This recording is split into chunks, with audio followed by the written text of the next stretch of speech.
Il existe un mensonge qui sous-tend 2000 ans de pouvoir absolu, une vérité si dangereuse qu'elle coûta à Spinoza sa famille, sa communauté, son identité même. Et lorsque vous découvrirez ce qu'il a prouvé concernant les Saintes Écritures, vous comprendrez pourquoi on tente encore aujourd'hui de réduire au silence cette révélation. Vous connaissez cette sensation troublante lorsque quelque chose ne s'ajuste pas, lorsque les pièces du puzzle semblent forcées? Baruch Spinoza ressentit cela en étudiant les Écritures sacrées, et ce qu'il découvrit fut tellement révolutionnaire que cela changea à jamais notre compréhension de la religion et du pouvoir. Pendant 3 siècles, cette découverte resta dans l'ombre, connue seulement de cercles intellectuels restreints. Pendant ce temps, des milliards de personnes continuèrent à vivre sous l'influence d'un récit que Spinoza démontra être fabriqué. Je comprends le conflit que vous ressentez peut-être. Une partie de vous veut détourner le regard de cette information. Après tout, remettre en question l'origine divine de la Bible, c'est ébranler les fondations de tout ce qu'on vous a enseigné sur le bien et le mal, sur le salut et la damnation.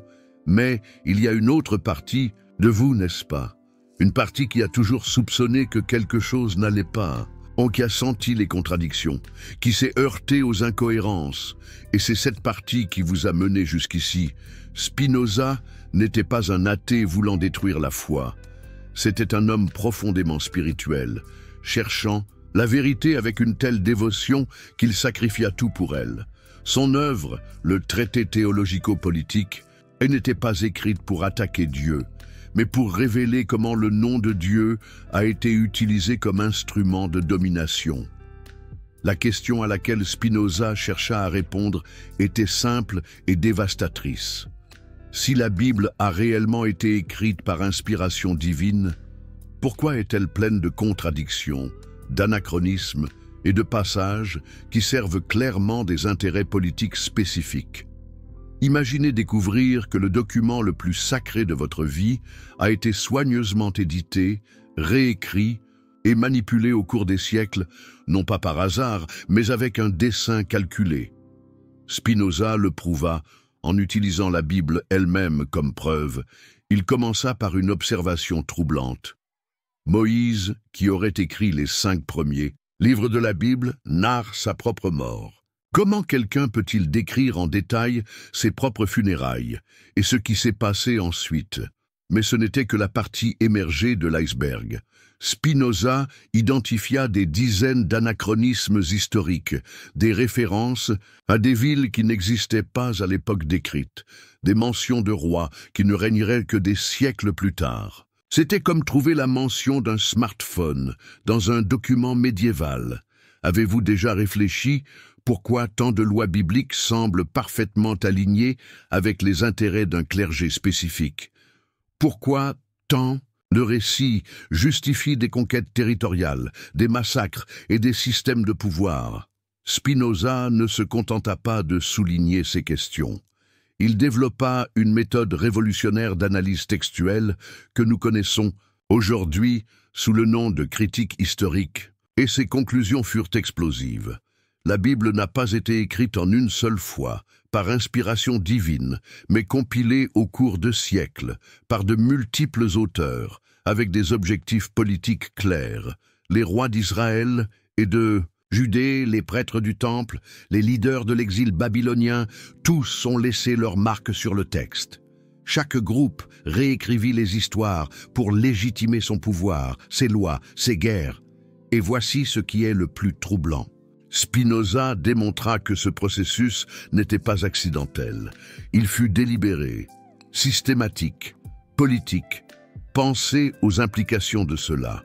Si la Bible a été façonnée par des intérêts humains, qu'est-ce que cela signifie pour des milliards de personnes qui fondent leur vie, leurs décisions morales, leurs espoirs de salut sur ce texte? Spinoza savait qu'il jouait avec le feu. En 1670, lorsqu'il publia le traité théologico-politique, l'Inquisition brûlait encore les hérétiques. Remettre en question l'origine divine des Écritures, c'était signer son propre arrêt de mort. C'est pourquoi il publia anonymement Même ainsi, lorsque son œuvre fut attribuée, les conséquences furent dévastatrices. La communauté juive d'Amsterdam, qu'il avait déjà excommuniée des années auparavant, intensifia sa condamnation. Chrétiens et juifs s'unirent pour dénoncer ces idées comme diaboliques. Mais pourquoi tant de peur d'un livre? Et pourquoi tant de violence contre un homme qui n'a fait qu'appliquer la raison à l'étude des Écritures? La réponse est simple et terrifiante. Parce que Spinoza s'attaquait à la base du pouvoir religieux. Si la Bible n'est pas la parole littérale de Dieu, mais un document politique, alors toute la structure d'autorité construite sur elle s'effondre. Pensez aux empires érigés au nom de la Bible, aux guerres justifiées par des versets, aux fortunes accumulées par les institutions religieuses, au contrôle exercé sur les esprits et les corps par la peur de l'enfer et la promesse du paradis. Imaginez maintenant si les gens découvraient que tout cela était basé sur de la politique humaine déguisée en volonté divine. C'est exactement ce que Spinoza a prouvé. Et c'est pourquoi, encore aujourd'hui, ces découvertes sont minimisées, déformées ou tout simplement ignorées par la plupart des institutions religieuses. Mais allons plus loin.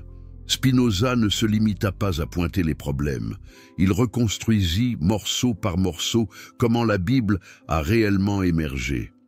Les textes les plus anciens, démontra-t-il, étaient des fragments de traditions orales, des mythes partagés par divers peuples du Proche-Orient. Le déluge, par exemple, apparaît dans des textes sumériens bien antérieurs à la Genèse. L'histoire de Moïse présente des parallèles impressionnants avec les légendes égyptiennes et mésopotamiennes. Ces fragments furent réunis, réécrits et adaptés pendant la période du Premier Temple, lorsque les rois de Judée avaient besoin de légitimer leur pouvoir et d'unifier des tribus diverses sous un récit commun. Mais le processus ne s'arrêta pas là. Pendant l'exil babylonien, lorsque l'élite juive fut déportée, de nouveaux textes furent ajoutés. Des histoires qui expliquaient l'exil comme une punition divine, mais qui promettaient aussi un retour et une restauration, exactement ce dont les leaders exilés avaient besoin pour maintenir la cohésion du peuple. Après le retour, pendant la période du Second Temple, de nouvelles révisions. Il fallait maintenant établir l'autorité des prêtres, réglementer la vie religieuse, distinguer les Juifs des peuples voisins. Et ainsi, des lois de plus, en plus détaillées, furent incorporées au texte. Spinoza cartographia ces couches comme un archéologue examine des ruines superposées. Et le schéma était clair. Chaque ajout, chaque édition, chaque réécriture servait à des buts politiques spécifiques de son époque. Le plus impressionnant, Spinoza fit tout cela en utilisant seulement la logique et le texte biblique. Lui-même, il n'avait pas accès aux manuscrits de la mer morte, à l'archéologie moderne, aux études linguistiques informatisées qui confirment aujourd'hui ses conclusions. Seulement son esprit brillant et son courage inébranlable. Et nous voici au point crucial. Si Spinoza avait raison, et 3 siècles de recherche académique confirment qu'il l'était, qu'est-ce que cela signifie pour nous aujourd'hui? Cela signifie que des millions de personnes organisent leur vie, prennent des décisions morales, votent pour des candidats, soutiennent des guerres, discriminent des minorités. Le tout basé sur des textes écrits et réécrits pour servir d'anciens agendas politiques. Imaginez l'ampleur. Je sais que c'est difficile à accepter. Peut-être ressentez-vous un mélange de colère, de peur et de soulagement. Oui, de soulagement. Car enfin, les contradictions prennent un sens. Les incohérences s'expliquent. Les doutes que vous avez toujours eus, mais n'avez jamais osé exprimer, étaient valides. Spinoza ne cherchait pas à détruire la spiritualité.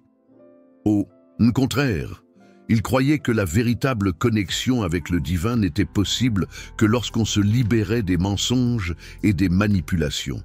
Sa philosophie proposait un Dieu qui est la nature même, la totalité de l'univers. Non pas une entité anthropomorphique qui choisit des peuples, ordonne des génocides ou se préoccupe de ce que nous mangeons ou portons. Un Dieu immense, insaisissable. Mais les institutions religieuses ne pouvaient l'accepter. Si Dieu est nature, Si le salut vient de la connaissance et non de l'obéissance aveugle, si la Bible est un document historique et non la parole littérale de Dieu, alors à quoi servent les prêtres, les pasteurs, les rabbins? À quoi servent les dîmes, les temples, les hiérarchies? Des questions qui résonnent encore aujourd'hui, des questions explosives. C'est pourquoi Spinoza devait être réduit au silence. C'est pourquoi ses œuvres ont été interdites, brûlées, incluses à l'index de l'Église catholique. C'est pourquoi, même aujourd'hui, la plupart des gens n'ont jamais entendu parler de ses découvertes. Une injustice silencieuse, un crime intellectuel. Mais la vérité a un moyen de survivre. Des manuscrits ont été copiés secrètement. Des intellectuels courageux ont préservé ces idées. Et aujourd'hui, à l'ère de l'information, il n'est plus possible de cacher ce que Spinoza a révélé, une vérité qui éclate au grand jour. La question est, que ferez-vous de cette connaissance? Vous pouvez choisir de l'ignorer, de retourner au confort des certitudes anciennes. Beaucoup le font. Il est plus facile de croire ce que nous avons toujours cru que de faire face au vertige du doute. Un choix compréhensible, mais un choix dangereux où vous pouvez faire ce que Spinoza a fait, rechercher la vérité quoi qu'il en coûte. Questionner, non par rébellion, mais par amour de l'authenticité. Reconstruire votre spiritualité sur des bases plus solides que des textes manipulés par des intérêts politiques. Un chemin difficile, mais un chemin libérateur. Il y a encore beaucoup plus à révéler. Comment Spinoza a démontré que les miracles bibliques sont des impossibilités logiques. Comment il a prouvé que les prophéties ont été écrites après les événements qu'elles étaient censées prédire. Comment il a exposé les techniques de manipulation psychologique intégrées aux textes sacrés. Des révélations époustouflantes. Et la méthode qu'il a développée est si puissante qu'elle est encore aujourd'hui redoutée par les défenseur du littéralisme biblique. Car Spinoza n'a pas attaqué la foi avec de l'émotion ou des préjugés. Il a utilisé la structure même de la Bible contre elle-même, une stratégie brillante, une arme intellectuelle. Prenons le cas des prophéties. Pendant des siècles, elles ont été présentées comme une preuve irréfutable de l'origine divine, des Écritures. Après tout, comment expliquer que des événements futurs aient été décrits avec précision des siècles avant qu'ils ne se produisent? Une question qui a hanté des générations. Spinoza avait une réponse d'une simplicité dévastatrice. Ils ne l'ont pas été. Il a démontré, par l'analyse linguistique et historique, que les prophéties ont été écrites après les événements qu'elles étaient censées prédire. C'est comme si j'écrivais aujourd'hui une prophétie sur la Seconde Guerre mondiale et que je la datais de 1850. Une manipulation flagrante, un mensonge historique. Le livre de Daniel, par exemple, supposément écrit pendant l'exil babylonien, contient des prédictions détaillées sur Alexandre le Grand et les royaumes qui ont émergé après sa mort. Coïncidence? Spinoza a prouvé que non. Le texte a été écrit à l'époque des Maccabées, des siècles plus tard, lorsque tous ces événements étaient déjà de l'histoire. Une révélation choque et les miracles, l'ouverture de la mer Rouge, l'arrêt du soleil pour Josué, la résurrection des morts. Spinoza a appliqué une logique implacable. Dieu, étant parfait, a créé des lois naturelles parfaites. Pourquoi violerait-il ses propres lois? Cela impliquerait que sa création originale était défectueuse. Plus que cela, il a montré comment chaque miracle servait à des objectifs politiques spécifiques. L'ouverture de la mer légitimait Moïse comme leader. L'arrêt du soleil glorifiait les conquêtes militaires. Les résurrections établissaient l'autorité prophétique. Des schémas, toujours des schémas au service du pouvoir. Une manipulation systématique. Mais peut-être la révélation la plus troublante de Spinoza a-t-elle été celle concernant le concept de peuple élu. Il a démontré comment cette idée était une construction politique géniale, créée pour unifier des tribus disparates et justifier les conquêtes territoriales. Pensez-y, Quelle meilleure façon de motiver un peuple à des guerres de conquête que de le convaincre que Dieu lui-même a ordonné de prendre cette terre?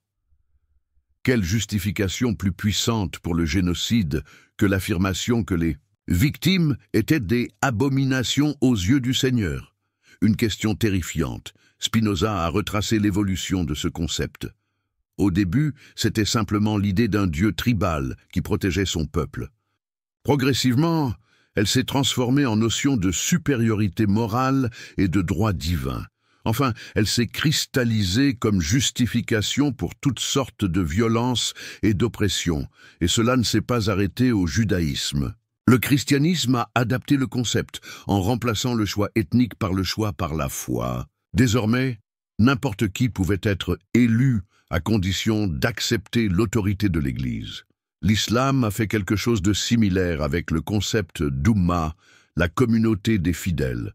Toujours le même schéma, créer une distinction entre nous et eux, entre les élus et les rejetés, entre les sauvés et les damnés. Et toujours, cette distinction servant à concentrer le pouvoir entre les mains d'une élite religieuse. Un système de contrôle implacable. Spinoza a vu tout cela, et il a vu quelque chose de plus, comment la peur était l'outil fondamental de contrôle. Peur de l'enfer, peur de l'exclusion divine, peur du châtiment éternel. Il a appelé cela la superstition politique, utiliser la terreur du surnaturel pour contrôler les comportements dans le monde naturel. Une analyse percutante, une vérité glaçante. Et nous arrivons au cœur sombre de la question. Si la Bible a été écrite par des politiques à des fins politiques, si les institutions religieuses le savent depuis des siècles, pourquoi la mascarade continue-t-elle? Spinoza avait une réponse. Parce que ça marche, la religion basée sur la Bible est le système de contrôle le plus efficace jamais créé. Elle n'a pas besoin de policiers à chaque coin de rue. Elle met la police dans l'esprit de chaque personne. Culpabilité, peur, honte, ce sont des menottes invisibles plus puissantes que n'importe quelle grille. Et plus encore, elle offre du réconfort. Dans un monde chaotique et cruel, la promesse d'un ordre divin et d'une justice finale est irrésistible. Même si c'est une illusion réconfortante. Spinoza comprenait cela. Il ne méprisait pas les gens qui avaient besoin de cette consolation. Mais il croyait que l'humanité pouvait et devait mûrir au-delà du confort des mensonges. Son alternative était radicale. Connaître Dieu à travers la nature et la raison, et non à travers des textes manipulés, trouver l'éthique dans la compréhension des conséquences naturelles de nos actions et non dans la peur des punitions surnaturelles, une vision révolutionnaire, un appel à la liberté. C'était une vision terrifiante pour les autorités religieuses. Un Dieu qui est la nature même n'a pas besoin d'intermédiaire. Une éthique basée sur la raison n'a pas besoin de dogmes. Une spiritualité fondée sur la connaissance n'a pas besoin de hiérarchie. Une menace pour le pouvoir établi, une menace pour l'ordre ancien. C'est pour cela que Spinoza fut si violemment attaqué. Non seulement excommunié, mais maudit de la malédiction la plus sévère du judaïsme. Non seulement censuré, mais encore ses livres brûlés sur la place publique. Non seulement réfutés, mais aussi calomnié comme athée, comme immoral, comme ennemi de tout ordre social. Et pourtant, il persista, polissant des lentilles pour survivre, vivant dans des chambres louées, rejetant des offres de chaires universitaires qui auraient exigé de compromettre ses idées. Il choisit la vérité plutôt que le confort, l'intégrité plutôt que la sécurité, et ses idées ont survécu. Elles ont influencé les Lumières, la séparation de l'Église et de l'État, la liberté religieuse, les droits de l'homme. Aujourd'hui, la critique historique de la Bible est une discipline académique établie dans les universités du monde entier. Les découvertes archéologiques confirment, une après l'autre, les intuitions de Spinoza. Mais les institutions religieuses continuent de prétendre que rien n'a changé. Des millions de fidèles n'entendent jamais parler de ces découvertes. La Bible continue d'être présentée comme la parole littérale de Dieu, infaillible et immuable. Pourquoi? Suivez l'argent, suivez le pouvoir, pensez au Vatican avec ses milliards de patrimoine, aux méga-églises évangéliques avec leurs pasteurs millionnaires, aux États théocratiques où les leaders religieux contrôlent des armées. Tous dépendent de la croyance en l'origine divine de textes que Spinoza a prouvé être des créations politiques. Des créations politiques conçues pour maintenir le pouvoir, pour contrôler les masses, pour justifier l'injustifiable. Imaginez la France sous l'Ancien Régime. Le clergé, détenteur d'une immense puissance, reposant sur une interprétation rigide des Écritures sacrées, Spinoza a brisé cette illusion. Il a déconstruit le système de pouvoir reposant sur la croyance aveugle. Mais quelque chose est en train de changer. Internet a rendu impossible le contrôle total de l'information. De plus en plus de personnes ont accès aux découvertes qui, pendant des siècles, étaient réservées à des cercles académiques restreints. Comme si une révolution silencieuse, une révolution intellectuelle, s'opérait en ce moment même. Une révolution comparable à celle qui a bouleversé la France à la fin du XVIIIe siècle. Mais cette fois, l'arme est le savoir, la vérité. Et vous êtes là. Découvrant ce que Spinoza a révélé il y a 350 ans, la question qui se pose est « Que ferez-vous de cette connaissance ?» Vous pouvez essayer d'oublier, de retourner à la sécurité des vieilles croyances. Beaucoup essaient, mais c'est comme essayer de dévoir quelque chose. Une fois que vous savez, il n'y a pas de moyen de ne pas savoir. C'est comme si vous aviez ouvert une boîte de Pandore. Une fois ouverte, il est impossible de la refermer complètement, ou vous pouvez faire ce que Spinoza a suggéré, reconstruire votre spiritualité sur des bases plus solides. Cherchez le divin dans la nature, dans la raison, dans l'éthique véritable. Vous libérez de la peur fabriquée et de la culpabilité artificielle. Cela ne signifie pas abandonner toute spiritualité. Spinoza était profondément spirituel, mais sa spiritualité n'avait pas besoin de mensonges pour se maintenir. Elle n'avait pas besoin de textes forgés ou de miracles impossibles. Il trouvait Dieu dans l'ordre mathématique de l'univers, dans la complexité de la nature, dans la capacité humaine à comprendre et à aimer. Une spiritualité rationnelle, une spiritualité éclairée. Est-ce un chemin plus difficile? Sans aucun doute. Il est plus facile d'accepter des réponses toutes faites que de chercher la vérité. Il est plus confortable d'obéir que de penser. Il est plus sûr d'appartenir au troupeau que de marcher seul. Mais pensez à Rousseau, à Voltaire, à Diderot. Ils ont choisi la voie difficile, la voie de la raison. Et ils ont changé le monde. Mais c'est aussi infiniment plus libérateur lorsque vous comprenez que la Bible est un document historique et non la parole de Dieu. Vous pouvez l'apprécier pour ce qu'elle est réellement, un fascinant témoignage de la manière dont les peuples anciens ont essayé de comprendre le monde et d'organiser leur société. Un document à décrypter, à analyser, à contextualiser. Vous pouvez en extraire la sagesse sans vous asservir à chaque précepte. Vous pouvez admirer sa poésie sans accepter sa violence.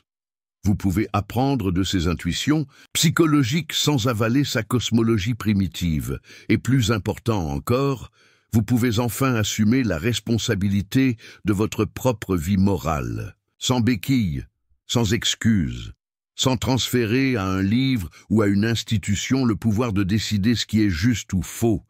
Un véritable acte de liberté intellectuelle et morale. Spinoza a payé un prix très élevé pour cette liberté. Il a été expulsé, maudit, a vécu dans la pauvreté, est mort jeune. Mais il ne s'est jamais repenti. Sur son lit de mort, il a refusé les derniers sacrements. Il est resté fidèle à la vérité jusqu'au bout. Un exemple de courage et de conviction. Il nous a laissé un héritage précieux, le courage de questionner, les outils pour enquêter, la vision d'une spiritualité mature qui n'a pas besoin de mensonges pour s'épanouir. Maintenant, cet héritage est entre vos mains. Vous avez accès à la connaissance que les rois et les papes ont essayé de supprimer. Vous pouvez voir, à travers le voile qui a maintenu des milliards dans les ténèbres, une vérité libératrice qui s'offre enfin à vous. La vérité est devant vous, nue et crue. La Bible a été écrite par des politiques, pas par Dieu. Les institutions religieuses le savent et profitent de la tromperie. Le système persiste parce que la peur et l'ignorance sont des outils puissants de contrôle. Un contrôle qui s'étend sur des siècles, mais vous n'avez plus besoin d'en faire partie. Vous pouvez choisir la liberté que Spinoza a offerte. Vous pouvez fonder votre vie sur la vérité, pas sur les mythes. Vous pouvez trouver le sacré dans la réalité, pas dans les fantasmes. C'est un choix que vous seul pouvez faire. Personne ne peut vous forcer à être libre. La prison mentale a une caractéristique particulière. La porte est toujours ouverte, mais seulement de l'intérieur. Spinoza a ouvert cette porte il y a 3 siècles et demi. Il a payé le prix pour que vous puissiez la franchir. La question est, avez-vous le courage de la traverser? Réfléchissez-y et rappelez-vous, la vérité peut être dérangeante. Elle peut être inconfortable. Elle peut bouleverser votre monde. Mais elle possède une qualité qu'aucun mensonge ne possède. Elle libère. Comme Spinoza l'a écrit dans son Éthique, l'esprit humain ne peut être absolument détruit avec le corps, mais quelque chose de lui demeure, qui est éternel. Ce quelque chose est notre capacité à comprendre la vérité. Et une fois éveillé, cette capacité ne peut être supprimée. Vous venez de vous réveiller. Bienvenue à la liberté.